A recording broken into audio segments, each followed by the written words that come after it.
അല്ല, ഇന്ന് നമ്മൾ പരിശോധിക്കുന്നത് HR-മായി ബന്ധപ്പെട്ട ചില കാര്യങ്ങളാണ്. അയാൾ ജോലിക്ക് അപേക്ഷിക്കുകയാണ്. ഒരു വ്യക്തി ജോലിക്ക് അപേക്ഷിക്കുമ്പോൾ എന്തെല്ലാം കാര്യങ്ങളാണ് ശ്രദ്ധിക്കേണ്ടത്? ഒരുപാട് വാക്കുകൾ പുതിയ നമ്മുടെ ഉദ്യോഗാർത്ഥികളെ അലട്ടുന്നുണ്ട്. ബയോഡേറ്റ, കരിക്കുലം വിറ്റായി, റെസ്യൂമേ, പ്രൊഫൈൽ, ഇതെല്ലാം ഒന്നാണോ അതോ ഇതെല്ലാം വേറിട്ടതാണോ?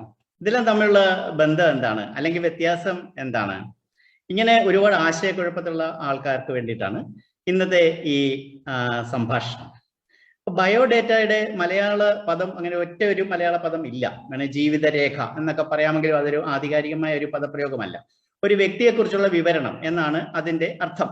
ഇപ്പൊ ഒറ്റ ഒരു പദം ഇല്ലാത്ത കാരണം മലയാളത്തിൽ ബയോഡേറ്റ എന്ന് തന്നെയാണ് ആൾക്കാർ പറയുക. ഇപ്പൊ പറഞ്ഞത് ഒരു മലയാളം വാക്കായിട്ടുണ്ട്. ഒരു വ്യക്തി ആരാണെന്നും എന്താണെന്നും സ്വയം പരിചയപ്പെടുത്തുന്ന ഒരു രേഖയാണ് ബയോഡേറ്റ. അപ്പൊ കൂടുതലായിട്ട് ഇതിനാവശ്യം വരുന്നത് ഒരു ജോലിക്ക് അപേക്ഷിക്കുമ്പോഴാണ്. പക്ഷെ ഇന്ന് നമ്മൾ സംസാരിക്കുമ്പോൾ ബയോഡേറ്റ എന്നുള്ള വാക്ക് ഏകദേശം കാലഹരണപ്പെട്ട് കഴിഞ്ഞു എന്ന് തന്നെ പറയാം. ഇപ്പൊ കരിക്കുലം വിറ്റായി അഥവാ CV, റെസ്യൂമി ഒക്കെയാണ് ഇപ്പൊ കൂടുതലായിട്ട് ആവശ്യപ്പെടുന്നത്. അപ്പൊ ഈ 3 ഇംഗ്ലീഷ് വാക്കുകൾ ഒരേ അർത്ഥത്തിലാണ് പ്രയോഗിക്കപ്പെടുന്നത്, അതായത് തയ്യാറാക്കപ്പെടുന്നത്, അത് ഉപയോഗിക്കപ്പെടുന്നത്, അത് പരിശോധിക്കപ്പെടുന്നത്. പക്ഷേ ഇതെല്ലാം വ്യത്യസ്തമായ രീതിയിലും വ്യത്യസ്തമായ സാഹചര്യത്തിലുമാണ്. അപ്പൊ ആരെങ്കിലും ഇത് 3 ഒന്നാണ് എന്ന് വിചാരിക്കുന്നുണ്ടെങ്കിൽ ആദ്യം അത് തിരുത്തുക എന്നാണ് ആദ്യമായിട്ട് പറയാനുള്ളത്.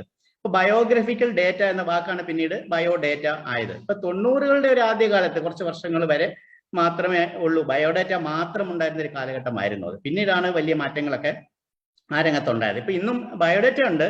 അത് കൂടുതലായിട്ടും വിവാഹ കമ്പോളത്തിലൊക്കെയാണ്, മാട്രിമോണിയൽ പർപ്പസിനൊക്കെയാണ് കൂടുതലായിട്ട് ഉപയോഗിക്കുന്നത്. ഇവിടെ ചില പ്രധാനപ്പെട്ട ചില സർക്കാർ ജോലികൾ, പ്രത്യേകതയുള്ള ചില സർക്കാർ ജോലികൾക്കൊക്കെ ഇത് ആവശ്യമാണ്. അപ്പൊ അതിനകത്ത് എന്തൊക്കെയുള്ള പേരുണ്ട്, മേൽവിലാസമുണ്ട്, ആളിന്റെ നീളം, തൂക്കം, ജാതി, മതം, വിദ്യാഭ്യാസ യോഗ്യത, ഇങ്ങനെ കുറച്ച് കാര്യങ്ങൾ രേഖപ്പെടുത്തുന്ന ഒരു സംഭവമാണ് ഈ ബയോഡേറ്റ എന്ന് പറയുന്നത്. ഇപ്പോൾ അത് അത്രയും ആധുനിക കാലഘട്ടത്തിൽ കോർപ്പറേറ്റ് ജോലികൾക്ക് അപ്ലൈ ചെയ്യുമ്പോൾ അത് ബാധകമല്ല, അത് ഔട്ട്ഡേറ്റഡ് ആയി കഴിഞ്ഞു. ഓരോ കാലം കഴിയുമ്പോഴും സാങ്കേതിക വിദ്യ പുരോഗമിക്കുമ്പോഴും കൂടുതൽ കാര്യങ്ങൾ ഔട്ട്ഡേറ്റഡ് ആയിക്കൊണ്ടിരിക്കുകയാണല്ലോ. അപ്പൊ കരിക്കുലം വിറ്റായി എന്ന് പറയുന്നത് എന്താണ്? ഒരു ലാറ്റിൻ വാക്കാണ് ഈ കരിക്കുലം വിറ്റായി. CV എന്നുള്ള ചുരുക്കപ്പേരിൽ, ഓമന പേരിൽ നമ്മളെല്ലാവരും പ്രയോഗിക്കുന്നത്. അതിന്റെ ഒരു അർത്ഥം എന്താണ്? ലാറ്റിൻ വാക്കിന്റെ അർത്ഥം എന്താണ്? ഒരാളുടെ ജീവിതത്തിലെ മുഴുവൻ കാര്യങ്ങളും എന്ന് ഏകദേശം തർജ്ജമ ചെയ്യാം. അപ്പോൾ ഓരോ വ്യക്തിഗതമായ വിവരങ്ങളും CV-യിൽ സവിസ്തരം പ്രതിപാദിക്കപ്പെടുന്നു. അതുകൊണ്ട് തന്നെ CV-ക്ക് നീളം കൂടുതലായിരിക്കും. അപ്പൊ ഇന്നത്തെ കാലഘട്ടത്തിൽ CV ഏറ്റവും കൂടുതലായിട്ട് ആവശ്യം വരുന്നത് എങ്ങനെയാണ്? ഒരു കോളേജിലോ ഒരു യൂണിവേഴ്സിറ്റിയിലോ ഒരു അധ്യാപകനായിട്ടോ അധ്യാപികയായിട്ടോ ജോലിക്ക് അപേക്ഷിക്കുമ്പോൾ നമ്മുടെ വിദ്യാഭ്യാസ യോഗ്യത, നമ്മൾ ചെയ്തിട്ടുള്ള പ്രോജക്റ്റുകൾ, നമ്മുടെ ആ രംഗത്തെ സംഭാവനകളൊക്കെ കുറച്ച് വിശദമായിട്ട് വിവരിക്കേണ്ടി വരും. അല്ലെങ്കിൽ PSC വഴിയുള്ള ചില അപ്ലൈ ചെയ്യുന്ന ചില ഗവൺമെന്റ് ജോലികൾക്ക് ഇങ്ങനെയൊക്കെ നമുക്ക് CV വേണ്ടിവരും.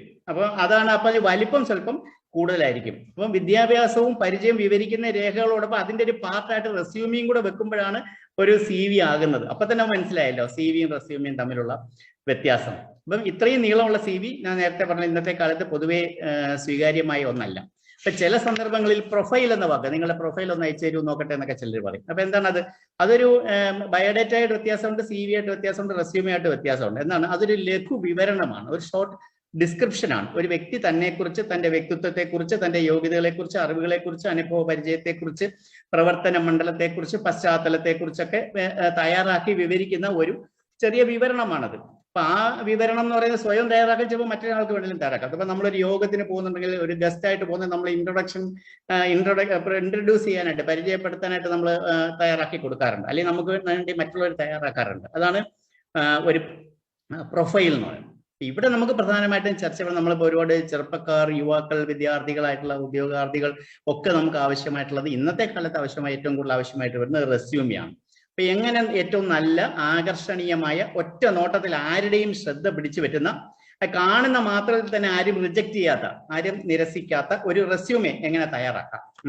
എത്രമാത്രം ഒരു റെസ്യൂമെ ചെറുതാകണം, എത്രമാത്രം വലുതായിക്കൂടാ, ഇതെല്ലാം നമുക്ക് നോക്കണം. അപ്പൊ റെസ്യൂമെ തയ്യാറാക്കുമ്പോൾ ഒരു സൂത്രവാക്യം, ഒരു ഫോർമുല, നമ്മുടെ ഇക്വേഷൻ നമ്മുടെ മനസ്സിൽ വെക്കണം. എന്താണ്? Small is beautiful.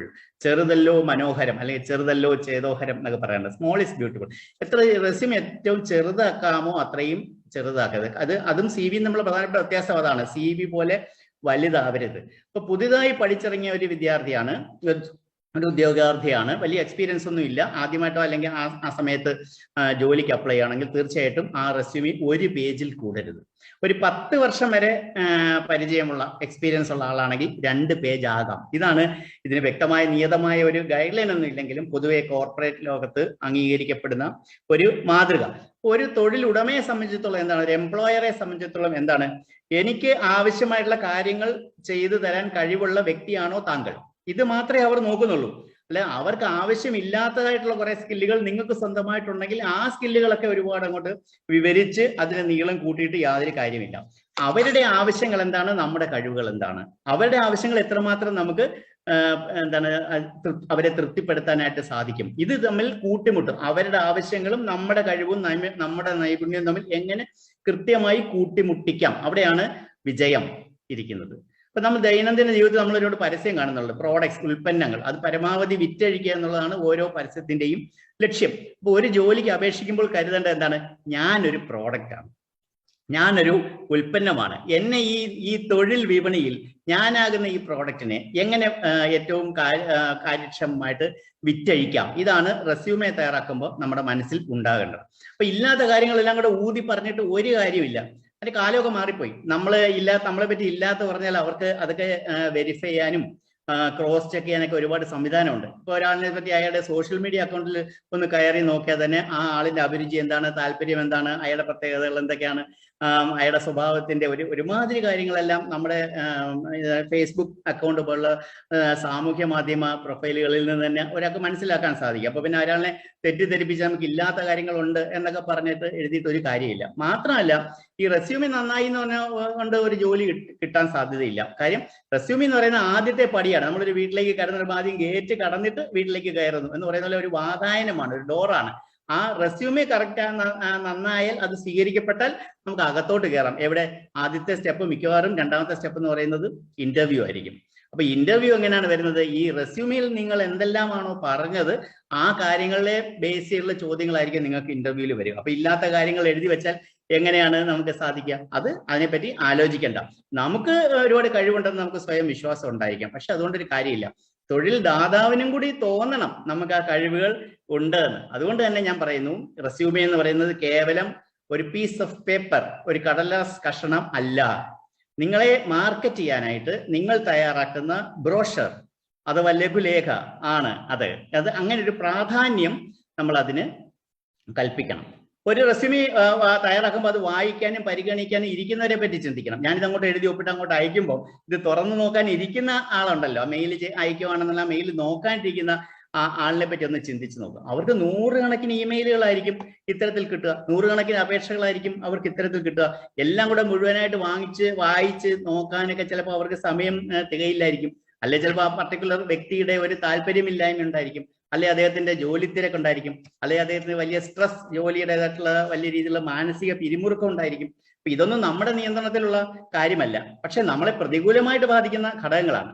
ഇപ്പൊ ഇവിടെ എന്താണ്, നമുക്ക് അനുകൂലമായിട്ട് കാര്യങ്ങൾ ഉണ്ടാകണമെന്നുണ്ടെങ്കിൽ എന്ത് വേണം, അവർ നോക്കുമ്പോൾ നമ്മുടെ റെസ്യൂമെ ഒറ്റ നോട്ടത്തിൽ ആകർഷകമായിരിക്കണം, ആർക്കും തള്ളിക്കളയാനായിട്ട് സാധിക്കരുത്. ഈ ആൾ കൊള്ളാമല്ലോ, എന്തോ ഒരു സ്റ്റഫ് ഇതിനകത്തുണ്ട്, ഒരു സ്പാർക്ക് ഈ വ്യക്തിക്ക് ഉണ്ട്, ഈ ആളിനെ നമുക്ക് പ്രയോജനപ്പെടുത്തുമെന്ന് ആദ്യത്തെ ഒറ്റ നോട്ടത്തിൽ തന്നെ അയാൾക്ക് തോന്നണം. അപ്പോൾ നമ്മൾ എന്താ ആലോചിക്കുന്നത്, എന്നാ പിന്നെ കുറച്ച് കളറൊക്കെ അടിച്ച് ഒരു 3-4 കളറിലൊക്കെ ഇതങ്ങോട്ട് ചെയ്ത് ആകർഷകമാക്കി അങ്ങോട്ട് കൊടുക്കാം. ഇല്ല, ആദ്യത്തെ ഇത് തന്നെ റിജക്ട് ചെയ്യും. ആവശ്യമില്ലാതെ ഒരു കളറും കമ്പ്യൂട്ടറിൽ ഒരുപാട് കളറൊക്കെ ഉണ്ട്, ചെയ്യാൻ നമുക്ക് അറിയുകയും ചെയ്യാം. അങ്ങനെ ചെയ്യരുത്. ഒരു കളറോ വേണ്ടി വന്ന 2 കളറോ ചില ബോർഡർ ലൈനോ അങ്ങനെ എന്തെങ്കിലും കാര്യം മാത്രമായിട്ട് ഉപയോഗിക്കുക. അങ്ങനല്ല നമ്മുടെ റെസ്യൂമി ആകർഷകമാകേണ്ടത്. നമ്മുടെ വ്യക്തിത്വം കൊണ്ടാണ് അത് ആകർഷകം ആക്കേണ്ടത്. വേണമെങ്കിൽ ഒരു ബോർഡറിനെ വെച്ചൊരു കളറാകാം, ഞാൻ നേരത്തെ പറഞ്ഞാല് വലിയ ആഡംബരം ഒന്നും വേണ്ട, അല്ലാതെ നമുക്ക് ചെയ്യാം. അത് ചില ആൾക്കാരുണ്ട് എല്ലാം ക്യാപിറ്റൽ ലെറ്ററിൽ എഴുതും, പേര് മാത്രം ക്യാപിറ്റൽ ലെറ്റർ എഴുതിയാൽ മനസ്സിലാകാം, ബാക്കി എല്ലാം ക്യാപിറ്റൽ ലെറ്ററിൽ എഴുതും. ഒന്ന് പെട്ടെന്ന് അങ്ങ് ശ്രദ്ധിച്ചോട്ടെ. നമ്മൾ ശ്രദ്ധിച്ചിട്ടുണ്ടോ, ക്യാപിറ്റൽ ലെറ്റർ മാത്രം എഴുതി പേപ്പർ വായിക്കാൻ വലിയ ബുദ്ധിമുട്ടായിരിക്കും. അങ്ങനെയുള്ളതൊന്നും അവരൊന്നും വായിച്ചു നോക്കാനേ പോകുന്നില്ല. ചില ആൾക്കാർ നമ്മളെ സംബന്ധിച്ച് പ്രാധാന്യം ഉണ്ടെന്ന് തോന്നുന്ന ചില കാര്യങ്ങൾ അണ്ടർലൈൻ ചെയ്യുന്നതിന് തെറ്റില്ല, പക്ഷെ ചില ആൾക്കാർ എല്ലാം അണ്ടർലൈൻ ചെയ്യും. നീ പ്രത്യേകം ശ്രദ്ധിച്ചോ, ഇതെല്ലാം അണ്ടർലൈൻ ചെയ്തു. കൂടുതൽ അണ്ടർലൈൻ അടിവരെ ഉണ്ടെന്നുണ്ടെങ്കിലും നമ്മുടെ റെസ്യൂമി തള്ളിപ്പോകാം. ചില ആൾക്കാർ വലിയ ഫാൻസി ഫോർമാറ്റ് ഒക്കെ ചെയ്യും, വലിയ അമ്മയിൽ പ്രൊഫഷണൽ ആണെന്നൊക്കെ കാണിക്കാനായിട്ട്. ഫോട്ടോഷോപ്പിലൊക്കെ ചെയ്ത് വലിയ ആകർഷണമാണ്. അതെല്ലാം കണ്ണിന് അസ്വസ്ഥത ഉണ്ടാക്കുന്ന ഫോണ്ടൊന്നും പാടില്ല. ഫോണ്ടിന്റെ സൈസ് ചിലപ്പോൾ നമ്മളൊരു 14, 16, 18 ഇങ്ങനെ സൈസുകളുണ്ടല്ലോ. അതിന് ഏറ്റവും അനായാസമായിട്ട് കണ്ണിന് ബുദ്ധിമുട്ടൊന്നും ഇല്ലാതെ വായിക്കാൻ ഒക്കുന്ന ഫോണ്ട് സൈസ് എന്താണ്? ഒരുപാട് ഫോണ്ടുകളുണ്ട്. അതിനകത്ത് പെട്ടെന്ന് വായിക്കാൻ ഒക്കുന്ന നല്ല ഫോണ്ടുകൾ ഏതൊക്കെയാണ്? ഇതെല്ലാം ശ്രദ്ധിക്കണം. ഇപ്പൊ നിങ്ങൾ മനസ്സിലാക്കേണ്ട ഒരു കാര്യം ഇതാണ്, ഈ പുറം മോടി കൊണ്ടല്ല ശ്രദ്ധ ആകർഷിക്കേണ്ടത്, അതിന്റെ ഉള്ളടക്കം കൊണ്ടാണ് നമ്മൾ ശ്രദ്ധിക്കപ്പെടേണ്ടത്. ഇവിടെയാണ് ഞാൻ പറയാൻ പോകുന്ന ഒരു പുതിയ വാക്ക്, കീവേഡ്. കീവേഡിന് ഇപ്പൊ ഒരു മലയാളം വാക്കില്ല, തന്നെ താക്കോൽ വാക്കെന്നൊക്കെ വേണമെങ്കിൽ പറയാം. പക്ഷെ അത് ശരിയല്ല, കീവേഡ് എന്ന് തന്നെ ഉപയോഗിക്കണം. അപ്പൊ തൊഴിൽദാതാവിന്റെ പരസ്യത്തിൽ, അവർ ചെയ്യുന്ന പരസ്യത്തിനകത്ത് ചില കീവേഡുകൾ ഉണ്ടാവും. അവർക്ക് എന്താണ് ആവശ്യം, ഏത് മേഖലയിലാണ് ആൾക്കാരെ ആവശ്യം എന്ന് ആ കീവേഡുകളിൽ നിന്ന് മനസ്സിലാക്കാം. ആ കീവേഡുകളോട് യോജിച്ച ചില കീവേഡ്സ് നമ്മൾ അങ്ങോട്ട് കൊടുക്കുന്ന റെസ്യൂമിക്കകത്ത് കാണണം. ഇത് തമ്മിൽ മാച്ച് ആവണം. ഉദാഹരണത്തിന് ജനറൽ ആയിട്ട് ഉള്ള ഒരുപാട് കാര്യങ്ങൾ എഴുതി ബ്ലാബ്ല എഴുതി കൊടുക്കരുതെന്നാണ് ഞാൻ ഉദ്ദേശിക്കുന്നത്. ഇപ്പോൾ ഒരു ഒരു ഹോട്ടൽ കമ്പനിയാണ്, അവര് ഗസ്റ്റ് റിലേഷൻ മാനേജർ എന്ന് പറഞ്ഞിട്ടാണ് അവര് പരസ്യം ചെയ്തിട്ടുള്ളതെന്ന് നോക്കാം. അങ്ങനെ ഗസ്റ്റ് റിലേഷൻ മാനേജറായിട്ടാണ് പരസ്യം ചെയ്തിട്ടുള്ളതെന്നുണ്ടെങ്കിൽ നമ്മുടെ അതാണ് കീവേഡ്.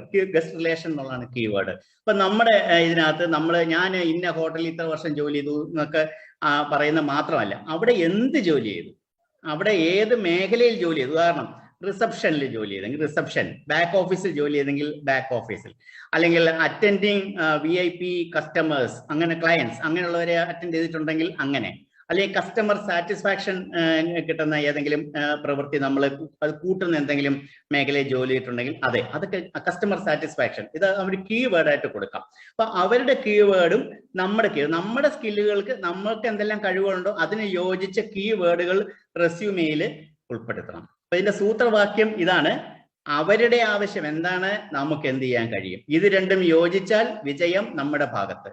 അവരുടെ ആവശ്യം എന്താണ്, നമ്മുടെ കഴിവുകൾ എന്തൊക്കെയാണ്, ഇതിനെ തമ്മിൽ കൂട്ടിമുട്ടിക്കുന്ന പാലമാണ് ശരിയായ കീവേഡ് ഉൾക്കൊള്ളുന്ന ഒരു നല്ല റെസ്യൂമേ. നല്ല കീവേഡ് എവിടെ നിന്ന് കിട്ടും? നമുക്ക് സ്വയം ചെയ്യാൻ തീർച്ചയായിട്ടും, അല്ലെങ്കിൽ ഗൂഗിളിലൊക്കെ നമ്മൾ സെർച്ച് ചെയ്ത ഒരുപാട് കീവേഡ്സ് കിട്ടും. Best 500, top 500 keywords, top 100 keywords, top 550 keywords എന്നൊക്കെ ടൈപ്പ് ചെയ്ത് കൊടുത്ത് നമുക്ക് കിട്ടും. അതിനകത്തൊന്നും നമ്മുടെ സ്കില്ലുകളുമായിട്ട് ഏറ്റവും യോജിച്ചു പോകുന്ന കീവേഡുകൾ നമുക്ക് സെലക്ട് ചെയ്യാം. അതുപോലെ തന്നെ ചില ആൾക്കാർ, ഞാൻ ഇതിനു മുമ്പ് ജോലി ചെയ്ത സ്ഥലത്തെ കാര്യങ്ങൾ, ഒരു നേട്ടങ്ങളൊക്കെ ഇങ്ങനെ പെരുപ്പിച്ച് കാണിക്കും. അത് ഞാൻ നേരത്തെ പറഞ്ഞ ഉദാഹരണം, ഞാൻ ആ ഹോട്ടലിൽ ജോലി ചെയ്ത സമയത്ത് അവർക്ക് എന്നെ കൊണ്ട് വലിയ പ്രയോജനം ഉണ്ടായി, ഒരുപാട് നേട്ടം ഉണ്ടായി, അങ്ങനെ പറഞ്ഞിട്ട് കാര്യം. എന്താണ് കൃത്യമായിട്ട് പറയുക. ഞാൻ കമ്പനിയിൽ ജോലി ചെയ്തിട്ടുണ്ടെങ്കിൽ എന്റെ പ്രവർത്തനം കൊണ്ട്, ഞാൻ ആവിഷ്കരിച്ച ഒരു നയം കൊണ്ട്, ഒരു രീതി കൊണ്ട്, പിന്നെ ഉൽപാദന സമയത്തിൽ എത്ര ലാഭം ഉണ്ടായി, എത്ര മണിക്കൂറുകളുടെ ലാഭം ഉണ്ടായി, എത്ര മനുഷ്യ പ്രയത്നം കുറയ്ക്കാനായിട്ട് സാധിച്ചു, അല്ലെങ്കിൽ എത്ര ശതമാനമാണ് എന്റെ ശ്രമം മൂലം ചെലവ് ചുരുക്കാനായിട്ട് സാധിച്ചത്, വിറ്റുവരവ്, ഞാൻ അവിടെ ജോലിക്ക് കയറുന്ന സമയത്ത് ഇത്രയായിരുന്നു അതിന്റെ വിറ്റുവരവ്, അതിനുശേഷം ഇത്ര തുക വിറ്റുവരവ് കൂടി എന്നൊക്കെ നമുക്ക് പറയാൻ കഴിയണം. അപ്പൊ അങ്ങനെ സ്വയം, അല്ലാതെ സാധാരണ രീതിയിലെ ആൾക്കാർ എന്താ ചെയ്യുന്നത്, hard working, sincere, committed, dedicated എന്നൊക്കെ പറയും. ഇതൊക്കെ എല്ലാവരും ചെയ്യുന്നു. ആരെങ്കിലും ഞാൻ പ്രതിബദ്ധത ഇല്ലാത്ത ആളാണ്, ഞാൻ ആത്മാർത്ഥത ഇല്ലാത്ത ആളാണ്, ഞാൻ കഠിനാധ്വാനിയല്ല, ഞാൻ ലേസി ആണെന്നൊക്കെ റെസ്യൂമിൽ എഴുതും. അപ്പൊ അവര് നോക്കുന്നുണ്ടെങ്കിൽ കിട്ടുന്ന 100 കണക്കിന് റെസ്യൂമിൽ ഇതും അതിന്റെ കൂട്ടത്തിൽ അങ്ങ് തള്ളിപ്പോകും. എല്ലാവരും എഴുതി വെച്ചിട്ടുണ്ട് ഹാർഡ് വർക്കിങ്, ഇദ്ദേഹം എഴുതി വെച്ചിട്ടുണ്ട് ഹാർഡ് വർക്കിംഗ്. ഇതൊക്കെ ഞങ്ങൾക്ക് അറിയാം, വേറെ നിങ്ങൾക്ക് എന്താ ഉള്ളത് ഇതായിരിക്കും. അപ്പൊ നമ്മൾ വ്യത്യസ്തനാവണം, അല്ലെ, നമ്മൾ ഡിഫറെന്റ് ആവണം. അപ്പൊ എന്താണ് നമ്മളെ മറ്റുള്ളവരിൽ നിന്ന് വ്യത്യസ്തനാക്കുന്നത്? എന്തുകൊണ്ട് ഒരുപാട് ആൾക്കാർ അപ്ലൈ ചെയ്യുന്നുണ്ട്, 100 കണക്കിന് ആൾക്കാർ അപ്ലൈ ചെയ്യുന്നുണ്ട്, അതിൽ നിന്ന് എനിക്ക് സെലക്ഷൻ കിട്ടണം. എന്തുകൊണ്ട്? Y me? എന്തുകൊണ്ട് ഞാൻ? ഇതാണ് ചിന്തയ്ക്ക് വിധേയമാക്കുന്നത്. ഇത് ഇങ്ങനെ ചോദിച്ചുകൊണ്ടേ ഇരിക്കുക. അപ്പൊ ഈ ചോദ്യത്തിന് നമുക്ക് ഉത്തരം കിട്ടും. ഇന്ന കാര്യം പറഞ്ഞാലോ, ഈ കാര്യം പറഞ്ഞാലോ, അങ്ങനെ. ചിലരുണ്ട് ഒരു റെസ്യൂമേ തയ്യാറാക്കും, എവിടെ ജോലി ചെയ്താലും ഈ റെഡിമെയ്ഡ് റെസ്യൂമേ അയച്ചു കൊടുക്കും. അങ്ങേറ്റത്തെ അബദ്ധമാണത്. ഓരോ സ്ഥാപനത്തിനും ഓരോ ജോലിക്കും അതിൻ്റെതായ സവിശേഷതകൾ, അതിൻ്റെതായ പെക്യുലർ ആയിട്ടുള്ള പ്രത്യേകതകൾ ഒക്കെ ഉണ്ടാവും. അത് മനസ്സിലാക്കണം. അപ്പോൾ നമ്മൾ ജോലിക്ക് വിളിച്ചിരിക്കുന്ന സ്ഥാപനത്തിലെ വെബ്സൈറ്റ് ആദ്യം നോക്കുക, വെബ്സൈറ്റ് കയറി നോക്കുക. അപ്പോൾ അതിനകത്ത് അവരുടെ വിഷൻ എന്താണ്, അവരുടെ മിഷൻ എന്താണ്, അവരുടെ ഒബ്ജക്റ്റീവ്സ് എന്തൊക്കെയാണ്, അവരുടെ സ്റ്റൈൽ ഓഫ് ഫങ്ഷനിങ് എന്തൊക്കെയാണ്, എത്രമാത്രം വലിയ മാഗ്നിറ്റ്യൂഡാണ് ഉള്ള സ്ഥാപനമാണത്, എത്ര ജീവനക്കാരാണ്, ഒരുപാട് വിവരങ്ങൾ കിട്ടും. ഇതൊക്കെ നമ്മൾ മനസ്സിലാക്കിയിട്ട് വേണം, നമ്മൾ അതിനെ മനസ്സിൽ കണ്ടുകൊണ്ട് വേണം നമ്മൾ റെസ്യൂമി തയ്യാറാക്കാൻ. ചില ആൾക്കാർ ഞാൻ പ്രത്യേകം പറയണ്ടല്ലോ, കോപ്പി അടിക്കും. ഇപ്പം രണ്ടുപേരും അടുത്ത സുഹൃത്തുക്കളാണ്, മറ്റേ സുഹൃത്തിന്റെ റെസ്യൂമെ അതുപോലെ തന്നെ കോപ്പി അടിച്ച് ഇതുണ്ട്. ഇപ്പൊ cut and paste, copy paste options ഇപ്പൊ നമ്മുടെ കമ്പ്യൂട്ടറിനകത്തുള്ളതുകൊണ്ട് നമുക്കെല്ലാം ചെയ്യാൻ അറിയാവുന്നതുകൊണ്ടും പണ്ടത്തെ പോലല്ല, വളരെ എളുപ്പമാണ്. അത് മറ്റതിനകത്തൊന്നും സുഹൃത്തിന്റെ റെസ്യൂമെ അതേപോലെ കോപ്പി ചെയ്യുക, അത്യാവശ്യമായ മാറ്റങ്ങൾ വരുത്തുക. അപ്പൊ ഈ അടുത്ത കാലത്ത് എനിക്കറിയാവുന്ന ഒരു ഉദ്യോഗാർത്ഥിക്ക് വലിയൊരു അബദ്ധം പറ്റി, തിരുത്താനാവാത്ത വലിയൊരു തെറ്റാണ് അത്. എന്താണ് പറ്റിയ, കട്ട് ആൻഡ് പേസ്റ്റ് എല്ലാം ചെയ്ത സമയത്ത് അച്ഛന്റെ പേര് മാറിപ്പോയി. സുഹൃത്തിന്റെ അച്ഛന്റെ പേര് തന്നെ ഇദ്ദേഹത്തിന്റെ അച്ഛന്റെ പേരിന്റെ സ്ഥാനത്ത് എഴുതി വെച്ചു. രണ്ടുപേരും ഒരേ ജോലിക്കാണ് അപ്ലൈ ചെയ്തത്. അവിടെ വെച്ച് തന്നെ അല്ലെങ്കിൽ തന്നെ അച്ഛന്റെ പേര് കാണുമ്പം അതിന്റെ വ്യത്യാസം മനസ്സിലാവുമല്ലോ. ആ പ്രഥമ ദൃഷ്ട്യാ തന്നെ തള്ളിപ്പോയി. അങ്ങനെ തള്ളിപ്പോയുള്ള കുഴപ്പം പിന്നൊരു ജോലിക്ക് പരിഗണിക്കാൻ പോലും ഉണ്ടാകാത്ത രീതിയിൽ ചിലപ്പം നമ്മള് ബ്ലാക്ക് ലിസ്റ്റ് ആയിപ്പോകും, ബ്ലാക്ക് ലിസ്റ്റ് ചെയ്യപ്പെടും. അപ്പൊ നമ്മുടെ വ്യക്തിത്വം, നമ്മുടെ കഴിവ്, നമ്മുടെ നൈപുണ്യം, സ്കിൽ, ഇതാണ് നമ്മുടെ റെസ്യൂമെയിൽ ഉൾപ്പെടുത്തേണ്ടത്. 3 കാര്യങ്ങളാണ് ഉൾപ്പെടുത്തുന്നത്. ഞാൻ ഇന്ന ആളാണ്, I am so and so, ആ വിവരം വരണം. അത് കഴിഞ്ഞിട്ട് I do such and such work, ഞാൻ ഇന്ന കാര്യമാണ് ചെയ്യുന്നത്, ഇന്ന കാര്യങ്ങൾ ചെയ്യാനായിട്ടാണ് എനിക്ക് കഴിവുള്ളത്. പിന്നെ 3ാമത്തത്, എനിക്ക് എന്താണ് വേണ്ടത്, ഐ വാണ്ട് ദിസ് ജോബ്, ഇന്ന ടൈപ്പ് ജോബാണ്, ഇന്ന കാര്യങ്ങളാണ് വേണ്ടത്. I am, I do, I want, ഈ കാര്യങ്ങളാണ് നമ്മുടെ മനസ്സിൽ ഉണ്ടാകേണ്ടത് റെസ്യൂമി തയ്യാറാക്കുമ്പോൾ. പക്ഷേ ഞാൻ പറഞ്ഞ പക്ഷെ പ്രത്യേകം ശ്രദ്ധിക്കുക, ഐ, മീ, വി തുടങ്ങിയ ഒരു ഈഗോയുടെ ധ്വനി തോന്നുന്ന വാക്കുകൾ അവിടെ ഒഴിവാക്കണം. ഉദാഹരണം, I have work for 15 years in such and such company എന്ന് പറയുന്നതിന് പകരം work for such and such company for 15 years. I ഹാവിൻ്റെ ഒന്നും അവിടെ ആവശ്യമില്ല. ഒരുപാട് ഐയും വിയും ഒക്കെ ഉപയോഗിക്കുന്നത് നമുക്ക് നല്ല ഫലം ചെയ്യില്ല. ഒരു കാര്യം നമ്മൾ മനസ്സിലാവും, നമ്മൾ റെസ്യൂമെയിൽ എഴുതുന്ന അതേ കാര്യങ്ങളെ ബേസ് ചെയ്താണ്, അതിനെ അടിസ്ഥാനമാക്കിയിട്ടാണ് നമുക്ക് ഇന്റർവ്യൂവിൽ നമുക്ക് ചോദ്യങ്ങളുണ്ടാവും. അപ്പൊ നമ്മൾ അസത്യം എഴുതി വെക്കുന്നു, അർദ്ധസത്യം എഴുതി വെക്കുന്നു, എക്സാജറേറ്റ് ചെയ്ത് ഊതിപ്പെരിപ്പിച്ച് കാര്യങ്ങൾ എഴുതി വെക്കുന്നു. അപ്പൊ അതനുസരിച്ച് ഇന്റർവ്യൂവിൽ ചോദ്യം വരുമ്പോൾ നമ്മൾ എന്ത് ചെയ്യും? തൽക്കാലത്തെ ആദ്യത്തെ കടമ്പ കടന്നുകൂടാൻ വെക്കും, റെസ്യൂമെ അക്സെപ്റ്റ് ചെയ്യാന്നുള്ള കടമ്പ കടന്നുകൂടാൻ വെക്കും. പക്ഷെ ഇന്റർവ്യൂ ആവുന്നതന്നെ നമ്മൾ അവിടെ നിന്നിട്ട് ബ്ലാ ബ്ലാ പറയേണ്ടി വരും. അപ്പൊ അവർക്ക് മനസ്സിലാവുകയും ചെയ്യും നമ്മളിത് തെറ്റായിട്ട് നമ്മൾ എഴുതി ചേർത്താണെന്ന് മനസ്സിലാവുകയും ചെയ്യും. അതുപോലെ തന്നെ നമ്മുടെ വ്യക്തിത്വവും നമ്മുടെ പ്രൊഫഷണലിസത്തിന്റെ ഭാഗമാണ്. നമ്മൾ എഴുതി കൊടുക്കുന്ന ഒരു പേപ്പറിൽ ഒരിക്കലും ഒരു ടൈപ്പ് റൈറ്റിംഗ് എറർ ഉണ്ടാകാൻ പാടില്ല, ഒരു അക്ഷരത്തെറ്റ് ഉണ്ടാകാൻ പാടില്ല, സ്പെല്ലിംഗ് മിസ്റ്റേക്ക് ഒന്നും ഉണ്ടാകാൻ പാടില്ല. സ്പെല്ലിംഗ് മിസ്റ്റേക്ക് ഒക്കെ നമ്മുടെ ഇപ്പോഴത്തെ ആധുനിക കാലത്ത് എന്തെല്ലാം സംവിധാനങ്ങളും, നമ്മൾ ടൈപ്പ് ചെയ്യുമ്പോൾ തന്നെ അറിയാം സ്പെല്ലിംഗ് മിസ്റ്റേക്ക് ഉണ്ടെങ്കിൽ, എറർ ഉണ്ടെങ്കിൽ നമുക്ക് അറിയാനും. അപ്പോഴത്തെ നമുക്കിത് കറക്റ്റ് ചെയ്തിട്ട് പോകാനും. ഗ്രാമർ മിസ്റ്റേക്ക് ഉണ്ടാവാതെ ശ്രദ്ധിക്കണം. ഇങ്ങനത്തെ കാര്യങ്ങളൊന്നും അയക്കുന്നതിന് മുമ്പ് നല്ലപോലെ നോക്കി ഇത്തരം തെറ്റുകളൊന്നും ഇല്ല എന്ന് ഉറപ്പുവരുത്തണം. ചില ആൾക്കാരുണ്ട്, തെറ്റ് മനസ്സിലാവും, തെറ്റ് തിരുത്തും, പക്ഷെ അത് സേവ് ചെയ്ത് വെക്കാൻ വേണ്ടിയിട്ട് മറന്നുപോകും. അപ്പൊ ഞാൻ തെറ്റുണ്ടായിരുന്നു, ഞാൻ കുഴപ്പമില്ല, ഞാൻ തിരുത്തിയിട്ടുണ്ടല്ലോ എന്ന് പറയും, പക്ഷെ സേവ് ചെയ്ത് കാണില്ല. അത് എന്നിട്ട് ഫൈനൽ പ്രിന്റ് ഔട്ട് എടുത്തിട്ട് അത് നോക്കാതെ ചിലപ്പം എടുത്ത് അയച്ചു കൊടുക്കുന്നുണ്ടെങ്കിൽ പഴയ തെറ്റ് അതുപോലെ അതിനകത്ത് ആവർത്തിക്കപ്പെട്ടിരിക്കും. അപ്പൊ നമ്മളെ പറ്റി എന്താണ് വിലയിരുത്തുന്നത്? അറിവില്ലായ്മ എന്ന് മാത്രമല്ല വിലയിരുത്തുക, അശ്രദ്ധയുള്ള ഒരു വ്യക്തിയാണ് ഇയാൾ, ഒന്നും ശ്രദ്ധിക്കുന്നില്ല, ഒരു പ്രൊഫഷണലിസം ഇല്ല ഇയാൾ എന്ത് ചെയ്യുന്നത് പ്രഥമ ദൃഷ്ടിയ വിലയിരുത്തിയിട്ട് നമ്മളെ ഇന്റർവ്യൂവിന് പോലും വിളിക്കുന്ന ഒരു സാഹചര്യത്തിലേക്ക് നമ്മൾ വരാൻ പോകുന്നില്ല. അപ്പൊ നമ്മുടെ ഒരു റെസ്യൂമെ എടുത്ത ഒരാൾ ഇങ്ങനെ അങ്ങോട്ട് നോക്കിക്കഴിഞ്ഞാൽ ഒറ്റ നോട്ടത്തിൽ തന്നെ നമ്മുടെ പേരെന്താണ്, നമ്മുടെ ഏറ്റവും അത്യാവശ്യമുള്ള നമ്മുടെ പേഴ്സണൽ ഇൻഫർമേഷൻസ് എന്തൊക്കെയാണ്, പിന്നെ നമ്മൾ ഏത് തസ്തികയ്ക്കാണ് അപേക്ഷിക്കുന്നത്, ഈ ജോബ് ടൈറ്റിൽ, ഇത്രയും കാര്യങ്ങൾ ടോപ്പിൽ ഹെഡിങ്ങിൽ തന്നെ വരണം. അത് നമ്മുടെ ഈ കാര്യങ്ങളൊക്കെ അറിയാനായിട്ട് ഇങ്ങനെ ഒരു കൂലങ്കഷം അത് മൊത്തം പരിശോധിക്കേണ്ട ഒരു അവസ്ഥ വരരുത്. അവരങ്ങനെ പരിശോധിക്കാൻ പോകുന്നില്ല, അവരെടുത്ത് കളയും. ഇപ്പോ ഒരു പരസ്യം ശ്രദ്ധിക്കാൻ പറയാം, കുറെ അധികം പോസ്റ്റുകൾ അവർ അപ്ലൈ ചെയ്തിട്ടുണ്ട്. പല വിദ്യാഭ്യാസ യോഗ്യതയും പല പ്രവൃത്തി പരിചയമുള്ളവർക്ക് വേണ്ടി അപ്ലൈ ചെയ്യാൻ നോക്കുന്ന പല പോസ്റ്റുകളായിരിക്കും. അപ്പൊ അതിനകത്ത് ഏതാണ് നമ്മൾ അപ്ലൈ ചെയ്യുന്നത്, അത് മൊത്തം അവർ വായിച്ചു നോക്കിയിട്ടാണോ അവർ കണ്ടുപിടിക്കുന്നത്? അല്ല, നമ്മൾ ഏതാണോ അപ്ലൈ ചെയ്യുന്നത്, അപേക്ഷിക്കുന്നത്, ആ ജോബ് ടൈറ്റിൽ അതിന്റെ ടോപ്പ് പോർഷനിൽ അതിന്റെ ഹെഡിങ്ങിൽ തന്നെ വേണം. ഇന്നത്തെ കാലത്ത് അത്രയൊന്നും ബുദ്ധിമുട്ടായിട്ട് HR വിഭാഗത്തിലെ ഉദ്യോഗസ്ഥന്മാർ ഇതെല്ലാം നോക്കി കണ്ടുപിടിക്കാനൊന്നും തയ്യാറാവില്ല. അപ്പൊ അതുകൊണ്ട് അവർക്ക് മനസ്സിലാവുന്ന രീതിയിൽ കൊടുക്കണം. നമുക്ക് എക്സ്പീരിയൻസ് ഉണ്ടെങ്കിലോ, നമ്മൾ അവസാനം ജോലി ചെയ്ത ഒരു 5 സ്ഥാപനത്തിന്റെ എക്സ്പീരിയൻസ്, അവിടെയുള്ള ഡീറ്റെയിൽസ് നമ്മൾ കൊടുക്കണം. ഒരു കാര്യം ഞാൻ പറയാം, ഒരു ജോലി കഴിഞ്ഞ് പിന്നെ വലിയൊരു ഗ്യാപ്പ്, പിന്നെ ഒരു ജോലി കഴിഞ്ഞ് പിന്നെ വലിയൊരു ഗ്യാപ്പ്, ഇത് അത്ര അഭിലഷണീയമായ ഒരു കാര്യമല്ല. ഇന്നത്തെ കോർപ്പറേറ്റ് ലോകത്ത് മിക്കവാറും അത് പ്രഥമ ദൃഷ്ടിയ തന്നെ നിരസിക്കപ്പെടാനാണ് സാധ്യത. അവരെന്താണ്, കൺസിസ്റ്റന്റ് അല്ല, ഒരു സ്ഥിരതയുള്ള ആളല്ല, ജോലിയിൽ ഒരു താല്പര്യമുള്ള ഒരാളല്ല എന്നുള്ള രീതിയിലായിരിക്കും എടുക്കുക.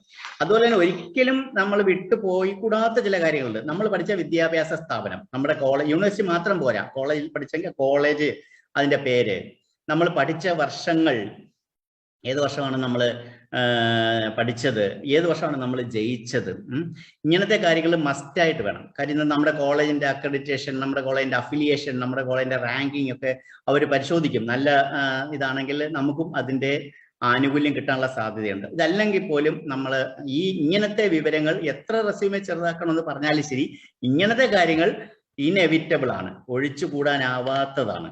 അതുപോലെ നമ്മൾ ഇന്റേൺഷിപ്പ് ചെയ്തിട്ടുണ്ട് എവിടെയെങ്കിലും, അതിനെപ്പറ്റിയുള്ള വിവരങ്ങൾ നമുക്ക് രേഖപ്പെടുത്താം. അതുപോലെ തന്നെ കോളേജിൽ നമ്മൾ പ്രോജക്റ്റുകൾ ചെയ്തിട്ടുണ്ട്, അതിനെപ്പറ്റി നമുക്ക് എഴുതാം. പക്ഷേ ഇതിന്റെ നീളം കൂടരുത് എന്ന് മാത്രം. മാത്രമല്ല, നമുക്ക് ഇപ്പം സോഫ്റ്റ്വെയറിലൊക്കെ കൂടുതലായിട്ട് എന്തെങ്കിലും സോഫ്റ്റ്വെയറൊക്കെ നമ്മൾ പഠിച്ചിട്ടുണ്ടെങ്കിൽ ആ സ്കില്ലൊക്കെ നമുക്ക് ഇതിനകത്ത് രേഖപ്പെടുത്താം. ഇപ്പൊ നമുക്ക് സ്വാഭാവികമായിട്ട് എല്ലാവർക്കും തോന്നാൻ ഒക്കുന്ന ഒരു സംശയമാണ്, ഒരു പേജിൽ റെസ്യൂമി നിർത്തണമെന്നും പറയുന്നു, ഈ കാര്യങ്ങളെല്ലാം പറയണമെന്നും പറയുന്നു, അപ്പൊ എന്ത് ചെയ്യണം എന്നുള്ളതിന് 2-3 സജഷൻസ് എനിക്ക് പറയാനുള്ളത്. ഒന്ന്, നമുക്ക് എല്ലാവർക്കും ഫേസ്ബുക്കിലും ഇൻസ്റ്റഗ്രാമിലും ഒക്കെ ഇന്നത്തെ കാലത്ത് ചെറുപ്പക്കാർക്ക് എന്തായാലും അക്കൗണ്ട് ഉണ്ട്. പക്ഷെ പലരും ലിങ്ക്ഡ് ഇന്നിൽ പ്രൊഫൈൽ പലർക്കും ഇല്ല, പലർക്കും അതിനെക്കുറിച്ച് അറിയില്ല. അതാണ് ഏറ്റവും കൂടുതൽ തൊഴിൽ സാധ്യതയുള്ളതും ഏറ്റവും കൂടുതൽ പ്രൊഫഷണൽസിൻ്റെതായിട്ടുള്ള ഒരു എന്താണ് സോഷ്യൽ മീഡിയ അക്കൗണ്ടാണ് ലിങ്ക്ഡിൻ. അപ്പൊ ലിങ്ക്ഡിനിനകത്ത് നമുക്ക് നമ്മുടെ എന്തെല്ലാം കാര്യങ്ങൾ നമുക്കുണ്ടോ അതെല്ലാം രേഖപ്പെടുത്താനായിട്ടുള്ള പ്രൊവിഷൻ ഉണ്ട്. അപ്പൊ അതെല്ലാം രേഖപ്പെടുത്തിയ ശേഷം നമ്മുടെ റെസ്യൂമിൽ നമ്മുടെ ലിങ്ക്ഡിൻ അക്കൗണ്ടിന്റെ ആ പ്രൊഫൈലിന്റെ ഒരു ലിങ്കും കൂടെ കൊടുക്കുക. ആ ഒരു ലിങ്ക് കൊടുത്തു കഴിഞ്ഞാൽ അവർക്ക് ആ ലിങ്ക് ഓപ്പൺ ചെയ്ത് നമ്മുടെ ലിങ്ക്ഡിനിൽ പോയി നമ്മുടെ കാര്യങ്ങളെല്ലാം വിശദമായ നമ്മുടെ എന്താണ് ബയോഡേറ്റ അവർക്ക് മനസ്സിലാക്കാനായി സാധിക്കും. അതുപോലെ തന്നെ നമ്മളെ ഇൻട്രൊഡ്യൂസ് ചെയ്യാനായിട്ട് നമ്മൾ എത്ര ഈ പരിമിതികൾക്കുള്ളിൽ നിന്ന് നമ്മൾ എഴുതിയാലും നമ്മുടെ യഥാർത്ഥ വ്യക്തിത്വം ചിലപ്പം അവർക്ക് അറിയാൻ കഴിയില്ല. അങ്ങനെയാണെങ്കിൽ എന്ത് ചെയ്യും? നമുക്കൊരു യൂട്യൂബ് ചാനൽ തുടങ്ങാം. യൂട്യൂബ് ചാനൽ എന്ന് പറഞ്ഞാൽ വലിയ സംഭവമൊന്നുമല്ല. ഒരു ഇമെയിൽ ഐഡിയ ഉള്ള ഒരു വ്യക്തിക്ക് 5 മിനിറ്റ് കൊണ്ട് ഒരു യൂട്യൂബ് ചാനൽ തുടങ്ങാം. ഒരു പൈസയുടെ പോലും ചെലവില്ല, അല്ലേ? അപ്പൊ നമ്മൾ തന്നെ മൊബൈലിൽ തന്നെ അതിന് ഒരു പൈസയുടെ ചെലവില്ല. നമ്മൾ തന്നെ നമ്മളെ കുറിച്ച് 90 സെക്കൻഡ്, ഒരു 1.5 മിനിറ്റ് അത് കവിയാത്ത രീതിയിൽ നമ്മളെ ഒന്ന് ഇൻട്രൊഡ്യൂസ് ചെയ്യുക. ഞാൻ ഇന്ന ആളാണ്, എൻ്റെ വിദ്യാഭ്യാസ യോഗ്യത ഇന്നാണ്, എൻ്റെ എക്സ്പീരിയൻസ് ഇന്നതാണ്, ഞാൻ ഇന്ന കാര്യങ്ങളാണ് എനിക്ക് നൈപുണ്യം, ഇന്ന തരത്തിലുള്ള ജോലികൾ ചെയ്യാനായിട്ട് എനിക്ക് ആഗ്രഹമുണ്ട്. ഈ രീതിയിൽ നമ്മളെ മനോഹരമായിട്ട് നമ്മളെ സ്വയം ഇൻട്രൊഡ്യൂസ് ചെയ്യുന്ന ഒരു വീഡിയോ യൂട്യൂബിൽ പോസ്റ്റ് ചെയ്തിട്ട് അതിൻ്റെ ലിങ്ക്, ആ വീഡിയോയുടെ ലിങ്കും കൂടി നിങ്ങളുടെ റെസ്യൂമയുടെ ഭാഗത്ത് കൊടുക്കുക. മറ്റൊരു കാര്യം, നമ്മൾ കോളേജിലൊക്കെ നല്ല പ്രോജക്ട് റിപ്പോർട്ട്സ് ഒക്കെ ചെയ്തിട്ടുണ്ട്, അങ്ങനെയൊക്കെ ഉണ്ടെങ്കിൽ അത് ഏതെങ്കിലും വെബ്സൈറ്റിലൊക്കെ പ്രസിദ്ധീകരിച്ചിട്ടുണ്ടെങ്കിൽ, അല്ലെങ്കിൽ നമുക്ക് പബ്ലിഷ്ഡ് പേപ്പേഴ്സ് ഉണ്ടെങ്കിൽ അതിന്റെ അത് പ്രസിദ്ധീകരിച്ച വെബ്സൈറ്റിന്റെ ലിങ്കും നമ്മുടെ അപേക്ഷയുടെ കൂടെ കൊടുക്കുക. അവർക്ക് ലൈവായി തന്നെ ആ ലിങ്കിൽ പോയിട്ട് അവർക്ക് അതെല്ലാം വെരിഫൈ ചെയ്യാനായിട്ട് സാധിക്കും. അപ്പൊ ഇതാണ്. പിന്നെ സ്വന്തമായിട്ട് വെബ്സൈറ്റ് ഇല്ലാത്ത ആരുമില്ല. ഇപ്പൊ വെബ്സൈറ്റ് എന്ന് കേൾക്കുമ്പോൾ എല്ലാവരും ചെറുപ്പക്കാരൊക്കെ പേടിച്ചുകൊണ്ട് വലിയ ചിലവുള്ള സംരംഭമൊന്നുമല്ല. ഇപ്പോഴത്തെ കാലത്ത് വിദ്യാർത്ഥികൾക്ക് സ്വയം തന്നെ വെബ്സൈറ്റ് ചെയ്യാനായിട്ടൊക്കും, വലിയ ചിലവൊന്നും അല്ലെങ്കിൽ വളരെ ചെറിയ ചിലവിൽ ഒരു വെബ്സൈറ്റ് നമുക്ക് ചെയ്യാനായിട്ടൊക്കും. അപ്പൊ നമ്മുടെ കാര്യങ്ങളെല്ലാം നമുക്ക് ചില ബ്ലോഗ് ഒക്കെ എഴുതിയിട്ടുണ്ട് നമ്മൾ, അങ്ങനത്തെ കാര്യങ്ങളൊക്കെ വെബ്സൈറ്റിൽ ചെയ്തിട്ട് അതിൻ്റെയും ഒരു ലിങ്ക് നമുക്ക് റെസ്യൂമിയോടൊപ്പം കൊടുക്കുന്നത് നല്ലതായിരിക്കും. മാത്രമല്ല, ഇപ്പൊ നമുക്ക് പല അവാർഡുകൾ കിട്ടിക്കാണും, പല പുരസ്കാരങ്ങൾ കലാ, കായിക, സാഹിത്യ, വിദ്യാഭ്യാസ, സാംസ്കാരിക മേഖലകളിലൊക്കെ നമ്മൾ പഠിച്ച വർഷങ്ങളിലും നമ്മൾ അതിന് തുടർന്ന വർഷങ്ങളിലൊക്കെ നമുക്ക് ഒരുപാട് അംഗീകാരങ്ങൾ കിട്ടിക്കാണും. അതെല്ലാം കൂടെ റെസ്യൂമിൽ നമുക്ക് എഴുതാൻ സാധ്യമല്ല. അത് ഇങ്ങനത്തെ വെബ്സൈറ്റിലോ അല്ലെങ്കിൽ നമ്മുടെ പ്രൊഫൈലിലോ അത് രേഖപ്പെടുത്തിയ ശേഷം അതിന്റെ ലിങ്ക്, അതുപോലെ നമുക്ക് ചില എക്സ്പീരിയൻസ് ഒക്കെ ഉള്ള ആൾക്കാർക്കാണെങ്കിൽ പ്രൊഫഷണൽ ബോഡികളിലൊക്കെ അംഗത്വം കാണും, ഭാരവാഹിത്വം കാണും. അപ്പൊ അങ്ങനത്തെ വിവരങ്ങൾ അതൊക്കെ ചിലപ്പോൾ ഈ ജോലിയുമായിട്ട് ബന്ധപ്പെടുത്തി നോക്കുക, ചിലപ്പോൾ അത് പ്രയോജനമാണെന്ന് അവർക്ക് തോന്നിയാലോ. അപ്പൊ അങ്ങനെയാണെങ്കിൽ അതിന്റെയും ലിങ്ക് നമുക്ക് കൊടുക്കാം. നമ്മൾ കൊടുക്കുന്ന, നേരത്തെ പറഞ്ഞ പോലെ തന്നെ നമ്മൾ കൊടുക്കുന്ന ഏത് വിവരത്തെക്കുറിച്ചും ഇന്റർവ്യൂവിൽ ചോദ്യങ്ങൾ ഉണ്ടാകും എന്ന് തന്നെ നമ്മൾ പ്രതീക്ഷിക്കണം. അപ്പൊ നിങ്ങളെ തൊഴിൽദാതാവ് ബന്ധപ്പെടുന്നത് ഏതിന്റെ അടിസ്ഥാനത്തിലാണ്? റെസ്യൂമിൽ കൊടുത്തിട്ടുള്ള വിവരങ്ങളുടെ അടിസ്ഥാനത്തിലാണ്. ഇപ്പൊ മൊബൈലിൽ വിളിച്ച് നിങ്ങളെ ഇന്റർവ്യൂവിന് അങ്ങനെ വിവരം തരണമെന്ന് വിചാരിച്ചു. ഒരു സുഹൃത്ത് മൊബൈലിൽ നമ്പർ അയച്ചു കൊടുത്തു. അദ്ദേഹത്തിന് എല്ലാ യോഗ്യതയുണ്ട്, അവർക്ക് അദ്ദേഹത്തിന് ജോലി കൊടുക്കണമെന്നുണ്ട്. ജോലി കൊടുത്ത് നോക്കുമ്പോൾ വിളിക്കുമ്പോൾ എന്താണ്, 9 അക്കങ്ങൾ മാത്രമേ, 10 അക്കങ്ങളാണല്ലോ മൊബൈൽ നമ്പർ വേണ്ടത്, 9 അക്കങ്ങൾ മാത്രമേ ടൈപ്പ് ചെയ്തിട്ടുള്ളൂ. അതങ്ങ് മാറ്റി വെക്കും. അതുപോലെ തന്നെ ഇമെയിൽ അയക്കുകയാണ്. ഇന്നത്തെ കാലത്തല്ല ഇമെയിലാണ് കറസ്പോണ്ടൻസ്, അല്ലാതെ സ്റ്റാമ്പ് ഒട്ടിച്ച് കവറിനകത്ത് പിന്നെ പേപ്പർ ഇട്ടൊന്ന് ഒട്ടിച്ച് അയക്കുന്ന സംവിധാനം ഇപ്പൊ ഇല്ല. ഇമെയിൽ അയക്കാൻ നേരമാണെങ്കിൽ ചിലപ്പോൾ ക്യാപിറ്റൽ ലെറ്റർ കാണും, സ്മോൾ ലെറ്റർ കാണും, അണ്ടർസ്കോർ തുടങ്ങിയ സ്പെഷ്യൽ ക്യാരക്ടേഴ്സ് കാണും. അതൊക്കെ ഭംഗിയായിട്ട് വൃത്തിയായിട്ട് തെറ്റില്ലാതെ തന്നെ രേഖപ്പെടുത്തിയിരിക്കണം. ഇപ്പൊ സ്പെഷ്യൽ ക്യാരക്ടറിൽ അണ്ടർസ്കോറിന് പകരം ഒരു ഹൈഫണായി, അല്ലെങ്കിൽ സ്മോൾ ലെറ്ററിന് പകരം ക്യാപിറ്റൽ ലെറ്റർ ആയി പോയി, അങ്ങനെയൊക്കെ ചെയ്തു കഴിഞ്ഞാൽ അവരയക്കുന്ന ഇമെയിൽ ബൗൺസ് ആവും, നമുക്ക് ആ വിവരം കിട്ടുക പോലുമില്ല. മാത്രമല്ല, അവർ നമ്മളെ പറ്റി എന്ത് വിചാരിക്കും? ഇത്രയ്ക്ക് അശ്രദ്ധമായിട്ട് കാര്യങ്ങൾ ചെയ്യുന്ന ഒരാളിന് ആരെങ്കിലും ജോലി തരുമോ? അപ്പൊ ഇങ്ങനെ റെസ്യൂമെ തയ്യാറാക്കണമെന്നുള്ളതിനെ കുറിച്ച് വളരെ ഒരുപാട് കാര്യങ്ങളുണ്ട്. പക്ഷെ സാർവദേശീയമായി അംഗീകരിക്കപ്പെട്ട ഒരു നിയമ സംഹിത നിയമമോ ഒരു രൂപരേഖയോ അടുത്ത സമയത്ത് ഒരാൾ എഴുതിയിരുന്നത് there is no Bible for this എന്ന്, അതായത് നമുക്ക് മാർഗനിർദ്ദേശം നൽകുന്ന ഒരു പുസ്തകമോ അങ്ങനെയൊന്നുമില്ല, ഒരു മാനദണ്ഡം, ഒരു ക്രൈറ്റീരിയ, ഒരു ഫോർമുല അങ്ങനെയൊന്നുമില്ല. പക്ഷെ ഇതെല്ലാം ഒരു കോമൺ സെൻസ് അല്ലെങ്കിൽ സെൻസ് നമ്മുടെ അപ്ലൈ ചെയ്യുന്ന ആളിന്റെ ഒരു സെൻസിബിലിറ്റിയാണ് സെൻസിറ്റിവിറ്റിയാണ് അവർ നോക്കുക. അതായത് ഒരു HR വിദഗ്ധൻ പറഞ്ഞു, നിങ്ങൾ ഇനി ഒരു പേജിൽ കൂടുതൽ എഴുതിയാലും എനിക്കൊന്നും ഇല്ല, നിങ്ങൾ ഇനി 5 പേജിൽ അല്പം കൂടിപ്പോയി അത് താഴ്ന്നു നിൽക്കണമായിരുന്നൊന്നും എനിക്കൊന്നുമില്ല. ഞാൻ നോക്കുന്ന ഇതാണ്, എൻ്റെ ആവശ്യത്തിന് നിങ്ങൾ കൊള്ളാമോ ഇല്ലയോ, എൻ്റെ ആവശ്യത്തിന് നിങ്ങൾ അനുയോജ്യനാണോ ഇല്ലയോ. നമ്മൾ റെസ്യൂമെ കാണുമ്പോൾ ആൾക്കാർ ഇങ്ങനെ നെറ്റിച്ച് വിളിക്കരുത്, ഇത് വലിയ പ്രയാസമായില്ല, ഇതിനി എങ്ങനെ ഇയാളെ കണ്ടുപിടിക്കുക, എനിക്ക് ഒട്ടും സമയവും ഇല്ല, ഇയാൾ എന്തൊക്കെയാണ് എഴുതി വെച്ചത്, അങ്ങനെ ആരും നമ്മളെ പറ്റി പറയരുത്. വളരെ ബ്രിസ്ക് ആയിരിക്കണം, വളരെ പ്രിസൈസ് ആയിരിക്കണം. ഞാൻ നേരത്തെ പറഞ്ഞ കാര്യം ഓർക്കുക, സ്മോൾ ഈസ് ബ്യൂട്ടിഫുൾ. അത് കാണുമ്പോൾ തന്നെ അവർക്ക് തോന്നും ഞങ്ങൾക്ക് വേണ്ടത് ഈ വ്യക്തിയെയാണ് എന്ന് നമ്മുടെ റെസ്യൂമേക്ക് തന്നെ നമ്മൾ പറയണം. അവസാനമായിട്ട് എനിക്ക് പറയാനുള്ളത്, ഒരു കാര്യത്തെയും, അത് ജീവിതത്തിലെ എല്ലാ കാര്യവും അങ്ങനെയാണ്, പ്രത്യേകിച്ച് ഈ കാര്യത്തിൽ ഒരു കാര്യത്തെയും ലാഘവ ബുദ്ധിയോടുകൂടി കാണരുത്. അതായത് നമ്മൾ തയ്യാറാക്കിയ ശേഷം ഫസ്റ്റ് സ്റ്റെപ്പ് നമ്മൾ തയ്യാറാക്കിയ ശേഷം അതിന്റെ പ്രൂഫ് നല്ലോണം വായിച്ചു നോക്കും, എന്തെങ്കിലും തെറ്റുകളുണ്ടോ നോക്കുക, ആ തെറ്റുണ്ടെങ്കിൽ തിരുത്തുക. ഈ കാര്യത്തിൽ അങ്ങനെ ഞാൻ ഒരു സർവജ്ഞ പീഠം കയറിയ ആളാണ്, എനിക്ക് ആരുടെ ഉപദേശം ആവശ്യമില്ല എന്നൊക്കെ ചില ചെറുപ്പക്കാർ പറയും. അതൊന്നും ശരിയല്ല. അറിവുള്ള ആൾക്കാരുണ്ട്, നമുക്കൊരു മെന്റർ വേണം. ഇങ്ങനത്തെ കാര്യങ്ങളിലൊക്കെ പരിചയമുള്ള ഒരു മെന്റർ നമുക്കുണ്ടാകുന്ന ഏറ്റവും നല്ലതാണ്. അപ്പൊ അദ്ദേഹത്തിനെ കണ്ടിട്ട് ഇതാണ് ഞാൻ അപ്ലൈ ചെയ്യാൻ പോകുന്ന ജോലി, ഇതാണ് ഞാൻ തയ്യാറാക്കിയ ഡ്രാഫ്റ്റ്, ഇതാണ്, അങ്ങനെ നോക്കിയിട്ട് അതിന്റെ ഒരു അഭിപ്രായം പറഞ്ഞ എന്തെങ്കിലും ഞാൻ മാറ്റം വരുത്തേണ്ടതുണ്ടോ, അദ്ദേഹം മാറ്റങ്ങൾ വല്ലതും നിർദ്ദേശിക്കുകയാണെങ്കിൽ അതും കൂടി നല്ല രീതിയിൽ മാറ്റം വരുത്തിയ ശേഷം മാത്രമേ ആ റെസ്യൂമെയും തൊഴിൽ ദാതാവിന് അയച്ചു കൊടുക്കാനായി സാധിക്കുകയുള്ളൂ. അങ്ങനെ സാധിച്ചു കഴിഞ്ഞാൽ ഒറ്റ നോട്ടത്തിൽ നമ്മുടെ റെസ്യൂമെ നിരസിക്കപ്പെടത്തില്ല. അടുത്ത ഇന്റർവ്യൂ എന്നുള്ള കടമ്പയിലേക്ക് തീർച്ചയായിട്ടും നിങ്ങൾ ക്ഷണിക്കപ്പെടും. ആ ഇന്റർവ്യൂവിൽ നല്ല രീതിയിൽ പെർഫോം ചെയ്യാൻ കഴിയും, വിജയിക്കാൻ കഴിയും. എല്ലാവർക്കും വളരെ നല്ല ഒരു ഭാവി ഉണ്ടാകട്ടെ എന്ന് ഞാൻ ഈ അവസരത്തിൽ ആശംസിക്കുന്നു. അതോടൊപ്പം നിങ്ങൾക്ക് എന്തെങ്കിലുമൊക്കെ ഈ കാര്യത്തിൽ സംശയങ്ങൾ ഉണ്ടെങ്കിൽ അല്ലെങ്കിൽ ഇതുമായിട്ട് ബന്ധപ്പെട്ട എന്തെങ്കിലും കൂടുതലായ ക്ലാരിഫിക്കേഷൻസ്, കൂടുതൽ ആയിട്ടുള്ള ഒരു വിശദീകരണം ഒക്കെ ആവശ്യം ആയിട്ടുണ്ടെന്നുണ്ടെങ്കിൽ ഈ യൂട്യൂബിലോ ഫേസ്ബുക്കിലോ അതിൻ്റെ കമന്റ് ബോക്സിൽ നിങ്ങളുടെ ചോദ്യങ്ങൾ രേഖപ്പെടുത്താം, നിങ്ങളുടെ അഭിപ്രായങ്ങൾ രേഖപ്പെടുത്താം. തീർച്ചയായും നിങ്ങൾക്ക് അതിന് മറുപടി ലഭിക്കും. അല്ലെങ്കിൽ നിങ്ങളുടെ ഫേസ്ബുക്ക് മെസ്സഞ്ചറിലൊക്കെ നമ്പർ അയച്ചു തന്നിട്ട് ബന്ധപ്പെട്ടാൽ തീർച്ചയായിട്ടും ഏത് സമയത്തും എപ്പോഴും നിങ്ങൾക്ക് എല്ലാവിധ സഹായങ്ങളും സഹകരണങ്ങളും പ്രതീക്ഷിക്കാം. Wish you all the best. നന്ദി, നമസ്കാരം. അടുത്ത വെള്ളിയാഴ്ച വൈകിട്ട് 6 മണിക്ക് മറ്റൊരു വിഷയവുമായി